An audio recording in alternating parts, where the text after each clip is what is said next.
Langkah ini bukanlah langkah pertama Indonesia dalam mengatur investasi asing. Sebelumnya, beberapa kebijakan telah diterapkan untuk memastikan bahwa investasi asing berkontribusi pada pembangunan yang berkelanjutan dan tidak merugikan masyarakat Indonesia.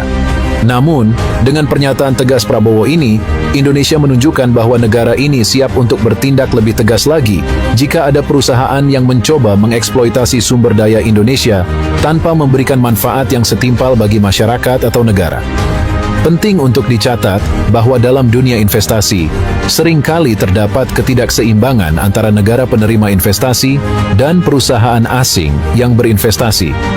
Perusahaan-perusahaan besar seringkali memiliki kekuatan negosiasi yang sangat besar, sehingga mereka dapat menentukan persyaratan yang lebih menguntungkan bagi mereka, tetapi kurang menguntungkan bagi negara yang menjadi tempat investasi. Dalam beberapa kasus, hal ini dapat merugikan ekonomi lokal, mengurangi kesempatan bagi pelaku usaha domestik, atau bahkan merusak lingkungan.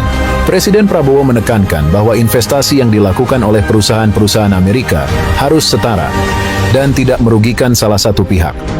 Indonesia, sebagai negara yang memiliki potensi besar, berhak untuk memastikan bahwa keuntungan yang diperoleh dari investasi asing juga bisa dinikmati oleh masyarakat Indonesia.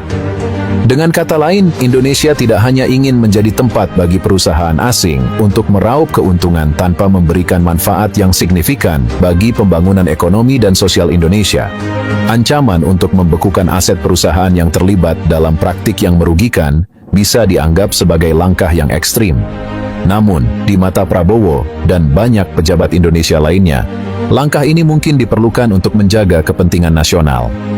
Jika perusahaan asing berusaha menghindari kewajiban atau melakukan praktik yang merugikan negara, Indonesia memiliki kewajiban untuk bertindak. Pembekuan aset bukanlah langkah yang diambil tanpa alasan yang jelas. Di banyak negara, kebijakan semacam ini sudah diterapkan ketika ada perusahaan atau individu asing yang melakukan tindakan yang merugikan negara tersebut. Misalnya, jika sebuah perusahaan asing melanggar hukum lingkungan, tidak membayar pajak yang sesuai, atau melakukan eksploitasi berlebihan terhadap sumber daya alam Indonesia, maka tindakan pembekuan aset dapat menjadi sarana untuk memberi pelajaran dan menegakkan hukum.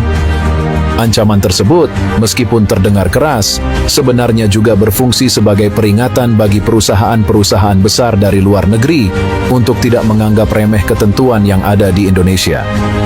Hal ini juga merupakan bentuk pengawasan dan perlindungan terhadap sumber daya dan kepentingan Indonesia.